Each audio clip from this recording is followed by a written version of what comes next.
Welcome to the Bend Don't Break podcast. I am Aaron Schweitzer, your host, with the returned and rested co-hostess Laurel Bronze. This podcast is powered by the Source Weekly, Bend's locally owned newspaper.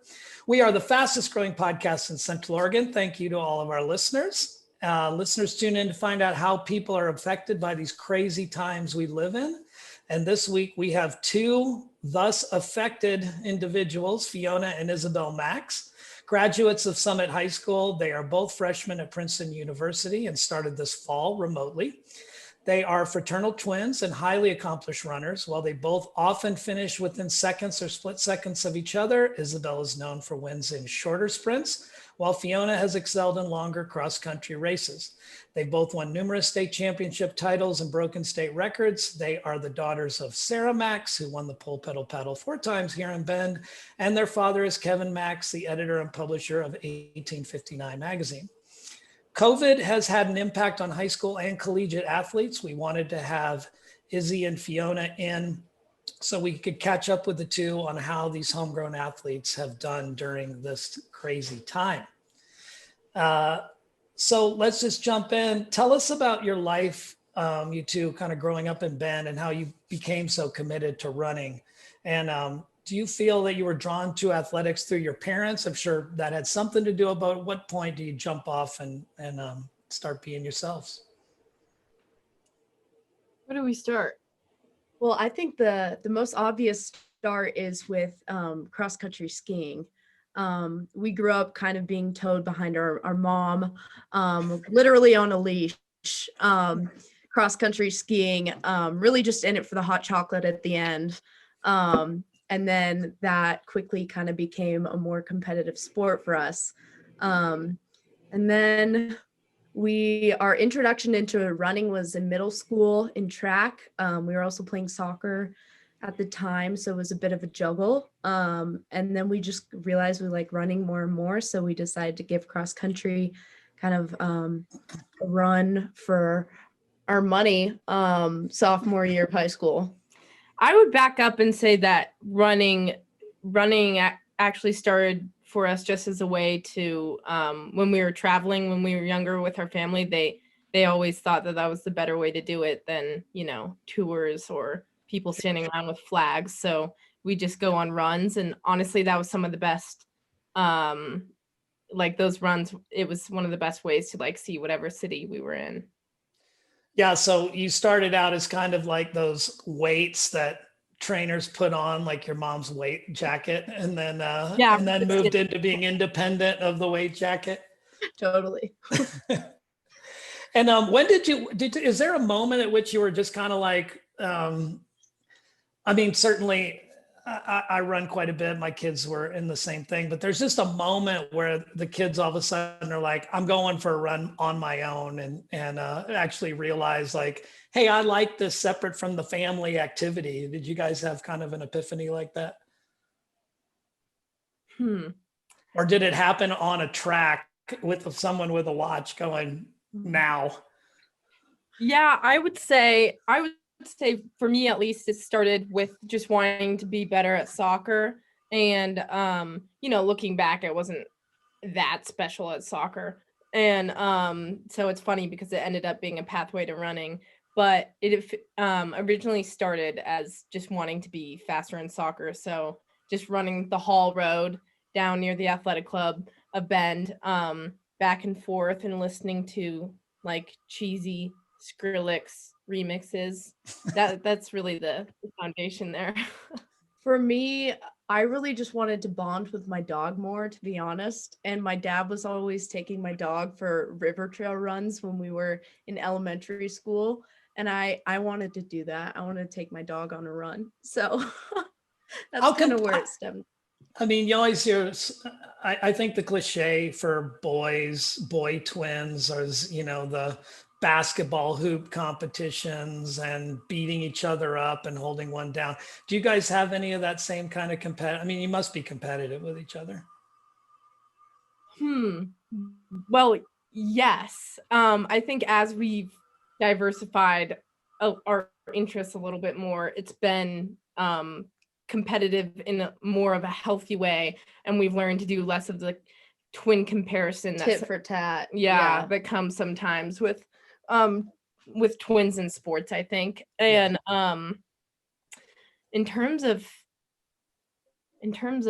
the cliche, I'd say honestly just being in the neighborhood. We had this one friend who was super into like building forts, and we had this little secret club called Stunts on Wheels, which was essentially a skateboard with some clapboard across the top and then 2 Home Depot buckets on the clapboard. So that's really where the cliches started, I guess, if we're gonna look at like that was probably the most competitive we've ever that's been why I with each other. still that's where it stems from, really. Great. So what is it like, being virtual college students now and training with a faraway team, and how has COVID upended your lives? I'd say we had the easy job in terms of training with our team. I mean, they booked their tickets out here in the middle of all those unknowns and flew across the country to come train in Bend, Oregon. And on our end, we really just had a promise to uphold, which was like, Bend, Oregon is the place to be. It is the place to train. So wait, let me back you up. The Princeton team flew here to be with you guys and train with you here rather than them being there. Yes. So there's a bit of a backstory on that. The 4 other freshman cross country girls really kind of cobbled this together on our own. The team was in different places all at once. There was a part of the team in Lake Tahoe, part of the team in Boulder, and then we were the other part of the team. And it was really, it's pretty difficult to find places. I mean, we're privileged to be in a sport in COVID that is entirely COVID friendly, Sure. beyond, competing. Right. Yeah, to some extent. Right. And so, but the tricky place is like most of these mountain towns we're running is going to be really good. Boulder, Lake Tahoe, Bend, like expensive, hard to find houses. So that was tricky. But then this article came out in Runner's World, basically about how runners were flocking to Bend, Oregon during COVID. And I mean, we live right down the street from the Wazoo women's running team. And so we already had a little bit of that influence, and we just sent the girls that article and was like, look, guys, this is our answer for the fall. We don't know what's coming after that, but like, let's just find a house and stick it out and see what happens. Great. And what happened? How did it go? Yeah, so I'd say, we're so lucky to live in Bend in terms of COVID cases, and I feel like people are generally good about wearing masks. But the best part, I'd say, is that we can all be outdoors, which was to them kind of amazing. I think that's the vibe I'm getting. Yeah. But a lot of these girls have been running on pavement in like Brooklyn, New York, or Fort Lauderdale, Florida. And to come out here and run on trails and for us to have teammates running with us on the trails we've grown up on has been amazing, trying to see like Bend through their eyes a little bit. Yeah. It could have gone poorly. We've all talked about this. It could have gone horribly, putting 4 girls from 4 different corners of the country in the same house. We've only ever met like twice on Zoom. And we all gathered in the airport, and that was kind of like the first time that we're all actually meeting each other. And it could have been a great reality TV show. If only we'd known, we could have posted cameras up. We could have got it going on. Real Housewives of Bend. There were definitely some ups and downs of just navigating. I mean, freshmen, we slowly discovered throughout this that, there's a reason that college as a brick and mortar building exists. It's to separate, parents from students so that parents don't have to see their kids miserably failing for the first couple weeks, months. Yeah. And that's good. And another reason is because freshmen, these girls, I mean, we were living at home, which has its own set of difficulties, but these girls were just really like thrown into it as freshmen on top of learning this, an entirely new way of learning. And one of the biggest standout moments was probably when one of the girls, she went to do her laundry, and then basically took her laundry out, left it on the floor for 10 days, and would just go and pick her clothes from the laundry pile on the floor. Sounds like pretty standard operating dorm room girl behavior. Yeah. Just who needs well, I think clothing? As far as like environments for freshman girls, 4 of you living in a house is certainly going to be a little bit more parent ideal than being cut loose in a dorm in Princeton across the country. So your parents got a hall pass on that one. That's definitely fair. Yeah. There's, they had the built-in team dynamic right in their house. Yeah. It did talk about like the difficulties of like 4 like highly competitive women in one house is like, and especially as runners, like there's also some trade-offs that come off of that because everyone's used to their training programs and even how they eat, and everyone from different parts of the country eats differently, and seeing that kind of like in stark contrast with other people, I definitely think like the girls learned a lot and had to like stay true to what they knew in some cases too. I think one of my favorite parts of the semester was going over to their house for dinner on Friday nights, because Saturday was like shopping day for them. So Friday night dinner was always cobbled together. It was so funny. It always involved like the last eggs and maybe some lunch meat. Like it was so random. What is the academic side like? I mean, it's kind of a big deal to start college in the first place, and now you're doing it all online. Like, what's that like? I think one of the things that kind of reverberated throughout the girls' house and like our minds too at home was we're so lucky to be experiencing Princeton still. Our professors were amazing and really accommodating throughout this whole thing, which was really nice. It wasn't, by any means the transition that we envisioned at all, but I'd say in general, online school has just made me more excited to be able to go. Yeah, I think about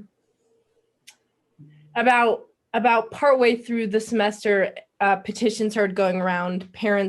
Freshman parents wanted their kids back on campus because they were like, hey, you guys have the endowment, you have the resources, you have the minds all in one room. Like, let's see some action here in terms of creating like a COVID safe college.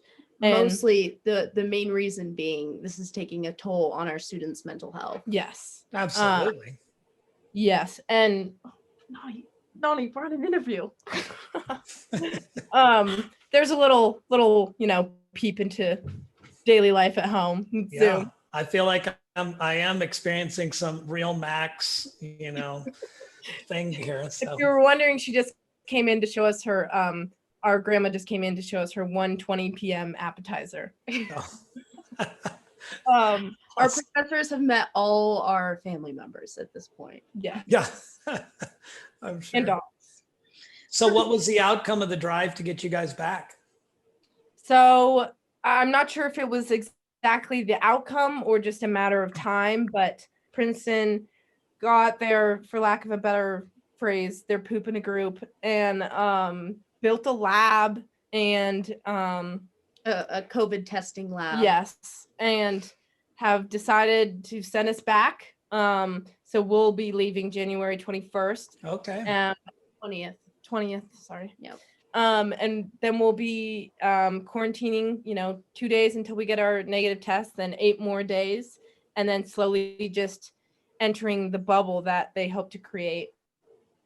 But in talking to you and listening to your experiences, and especially the way you guys got creative with having these other girls come out, and I think certainly everybody who's been to college would acknowledge that, it's your peers, it's the development of those peer friendships and relationships. It's super important, not just for mental health, but just for the fun factor. Has there really been, have you guys experienced any kind of negative mental health from this experience, or do you feel like you've gone the other direction? You seem like you're thriving. That is quite the contrary. I'm not going to lie. It has been an extremely hard semester. And I think we've experienced emotions that we just did not see coming. It's the whole, learning curve and failure of freshman year, but from home and in the middle of a pandemic. There's not a lot of release when you have that on your mind all the time. And I think too, it's hard, like, for our parents to be so close to us and see us struggling through freshman year. I mean, there's a reason you don't go to college with your parents. Like, yeah, there are many reasons. Yeah. So, okay. Yeah. I was just gonna switch gears a little bit and ask about kind of what it's like to live as twins. You guys have a really interesting backstory. You were born shortly after 9/11. Your parents had just moved to Bend, and you spent the first couple of months of your life in a hospital together. And so I'm wondering if there's any validity to some of the archetypal fascination with being a twin, like any kind of telepathic or intuition or things like that. I'd say more than anything, it's like living with the best friend, to be honest. I hate to get all mushy on you, sis, but it is like, I'd say it's like living with the best friend. She knows more about me than I know about me, and the same goes for my knowledge of her. So I think, like, especially in these times when, your family is your unit, it's been really important to have someone my age going through the same thing right next to me. But I also think that it almost sometimes works in reverse, because there is such a mentality around the twinness that sometimes the hardest part about that is also learning to sometimes step away from that and realize that you are separate individuals and you're going to have different paths at certain points, whether you like it or not. And that what's going to need to happen because of that is that you're going to need to learn to communicate in some ways, like beyond the like immediate easiness of being a twin. You have to learn how to communicate like friends would. And sometimes I think it's super easy to take that for granted. But we have had to learn to, like, oh, you mean I can't just, like, look at you and, I know that I'm looking at you and I'm getting the message across, but, like, let's use our words here. So did you guys ever have any discussions about not going to the same college, or what it would mean for you both if you did go elsewhere, sever that identity somewhat? We did discuss it a little. We pretty much decided that we wanted to go to the same school pretty early on. We decided that twins who could go to different colleges were fake twins. It is. Wait, say that again, because I don't know that our audio caught that. Oh, we were just joking that they were fake twins, because in some ways our parents always joke, if we were, if they put if they put us together into one person, we'd be the perfect person, but we're not, because there's some sides of the extreme and the other sides of the extreme. Right. So Yeah. Better together would be the short way. I mean, you guys seem to work well together. So Fiona, you both are fantastic writers. It's been really cool to read some of your work. Fiona, you've written specifically about kind of bucking the confines of the one-dimensional runner girl identity. I was hoping you could expand on this, like talk a little bit about where that essay came from and how you embody it. Yeah. Man, that is a lot to unpack. Because I mean, it's really hard because there are days when you wake up and you feel like being identityless, and there's days when you wake up and you feel like embodying one aesthetic, and kind of, yeah, just like one portion of yourself. I think that's particularly hard in running because in many ways you do have to, be all in if you want to be good. But I think what I started to realize just coming from soccer my freshman year and then starting cross country, and competing at a high level through that, while also doing cross country skiing, is I started to realize that maybe going all in on one thing didn't necessarily mean going all in on running. It just meant like learning the different ins and outs that would make me better in general, and bring better perspective to me when I did get on the start line. I think also the biggest thing was seeing how much injury happens in women's running. Like, that's a huge question on everyone's minds. And Izzy's asked the question before, like, is it inevitable in women's running? And especially for freshman girls going into college, like, the numbers are, they're unreal. And so I think a lot of that fear made me question, like, oh, like, how far do you want to take just like the one running persona? Like, do you take that to the extent of injury? And because if you do, then count me out. And so I think that's kind of where that essay started. Fiona, what are the numbers for young female athletes, especially runners? I should know this off the top of my head, but I don't. All I know is that I would say right now, at any given point this fall, around a little bit more than a third of our team was injured. Wow. And maybe more than that. There's I think when I went to Nike Elite Camp in the summer, there were 10 girls there, and I believe at any given point 5 of them were injured. And I think that was a big part of where things stem from, because you were seeing that they were really successful up and up and up. And then one of my teammates at the camp, who ran one of the fastest miles in the country, was out next thing she knew with a stress fracture. And so I think it's like catching that before it happens. It's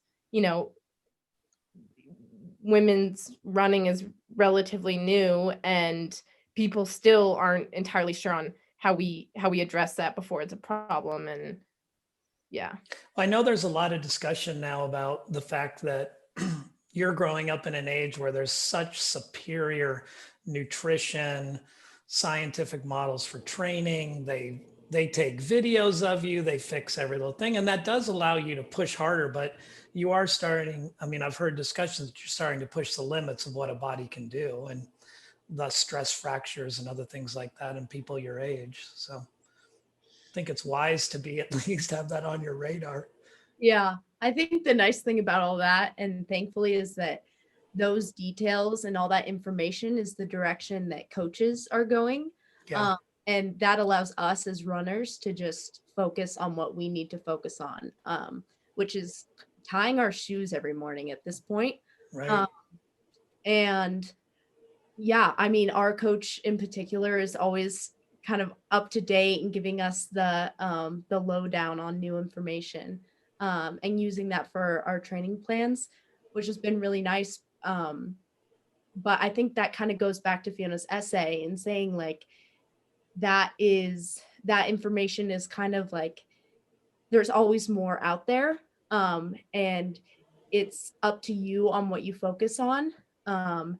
And for your experimenting and figuring out what works for you. But if you try to focus on it all, then it's just kind of a recipe for disaster. And Right. Well, on that note, you guys are also really creative. I mean, you have the writing talent, and I've seen your visual art, which is amazing, and you're musicians. So maybe start with you, Izzy, and talk a little bit about how those other things play into your life and if they're future passions or. yeah. Over COVID in general, we've definitely been picking up the guitar a lot more than we have been, and writing a lot of songs together, which has been a great release. And I think, I'm taking a class this upcoming spring called How to Write a Song, and it's taught by the bass player of Lake Street Dive. I don't know if you've heard of them, but Well, I haven't, but we'll listen. Maybe we'll make it the soundtrack for this. okay, Clap it. Good. they're our favorite. And so yeah, I'm really excited for that. I think kind of taking some of that creativity and putting it into what I'm studying for fun, whether or not it becomes my major, is exciting. How do you like? I mean, it's like you mentioned earlier. If you're on the Princeton track team and you guys are both phenomenal athletes, and you do have to be all in, how do you balance all in with still finding time to be creative? Yeah, this is like such a big question at Princeton, obviously, because there are people who get injured because of the stress alone. And in fact, one of the our team brought in a guest speaker to talk on that. Was it Ashley Higginson? Yeah. She in high school, she was the national champion, decided to go to Princeton. And which is pretty unusual for, like, normally you see, like, you know, they go to a school with a more accomplished running program and less academic heavy.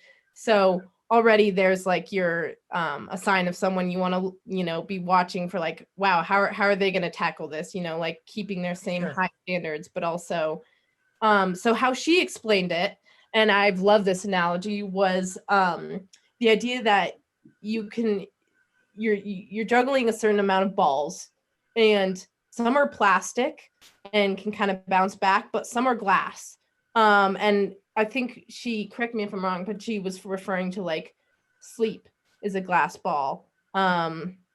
Like, mental health is a glass ball, your fitness is a glass ball. And, like, so being aware of, like, which ones you can let kind of bounce back, and which ones are plastic are important, but being aware of the glass balls that can fall and break at any moment is kind of how you should approach things. And that analogy really helped, because I got to this point where I realized that, like, it's easy to go to an institution like Princeton and feel stressed about the stress. You know, feel like people around you are stressed, therefore you should be stressed, and you know, want to go all in on everything, because that's kind of the mindset of everyone at Princeton. And they do want to go all in at, you know, everything they can get their hands on.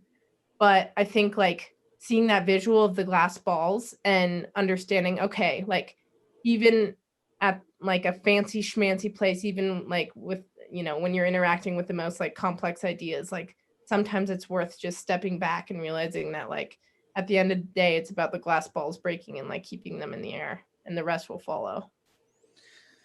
What do you say to high school kids right now who are aspiring athletes, aspiring scholars and creatives during this COVID time? I mean, what have you learned for yourselves in trying to, like, push through, and what do you say to them to help them navigate this time? I think acknowledging that it's going to take extra effort to navigate all this in the first place is huge. You can't you can't sustain a push through this time. You can't keep the gas pedal down all the time. And it's cliche, but the advice out there telling you to take a step back, explore other hobbies, and take the pressure off, I think is really important.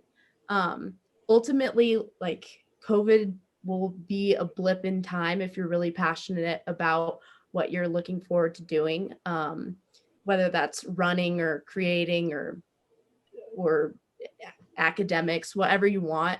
Ultimately, this will be a blip in time, but I think that we can learn a lot more from it if we take the pressure off. Yeah. I think going off that, one of the biggest things I think people are having a problem with right now is, there, especially in the running world, there's a lot of comparison. Whereas, how the heck is this person running PRs right now? Like, what sort of shape is my competition in? And I think, at first, I remember that being a pretty big stressor for us and for me, and trying to kind of keep up with the Joneses on that. I mean, earlier on, we were getting invited to meets, unofficial, hey, come run this mile. And that was stressful because you do have to balance the risk versus the want to compete. Right. And I think, honestly, if I, one of the things, I would say in terms of advice for high schoolers is, I think just growing up, the more and more you grow up and deal with things, the more and more you just realize that, one day it may look like someone has their stuff together and is perfect, and maybe one day you do feel like that, but the next day it could be a train wreck, and no one sees those days. And the same people who were in shape and breaking PRs a couple months ago, I know a couple of them who are dealing with serious mental health issues, and everyone's in different places at this time. So I think at the end of the day, it comes down to, our coach has been telling this to us a lot in terms of returning to campus and just appreciating what we do have, is celebrate what is, not what isn't, because we'll address what isn't later. But right now, all we can do is celebrate what is. Man, you guys are so well put together. I must say, in terms of information, I couldn't have said it better. I mean, I think Laurel and I have both talked about how this podcast has been a really good way for both of us to kind of step back from our grinds and do something fun for a change. And not that our regular day jobs aren't fun, but we do get a lot from being able to talk to people like yourselves, and do take that moment during COVID, when we first thought about why we wanted to do this podcast. It was because we just needed some to distract us a little bit, some kind of fun. So yeah. No, thank you guys. Really quickly, even right now, as an example, you can see on our Zoom screen this blank wall in this closet, but here's what my room actually just so you all know, and you don't even want to see my desk, so there it is. You were doing a good job of fronting there. Until that moment. Right. Well, do you guys, we're running out of time. Is there anything you'd like to say before we part ways, and actually truly part ways, and you guys go back off to Princeton, or go to Princeton? Is there anything you have in mind? Well, I'd say, just in light of the new year too, I mean, this podcast is nice for us because we get a moment to reflect and look back on the whole journey. That was helpful for me too. Good. Well, thank you for joining us. This has been the Bend Don't Break podcast. Thanks for joining. Thank you. Thank you so much.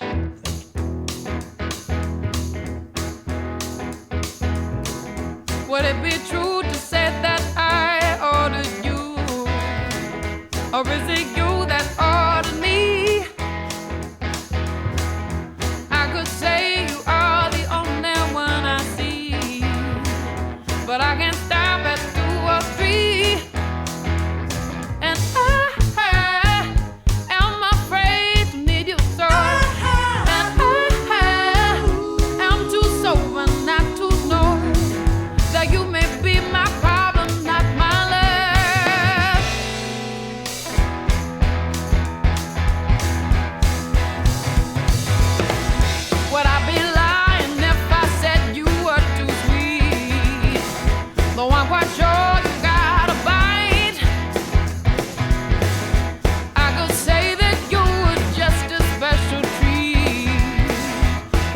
know that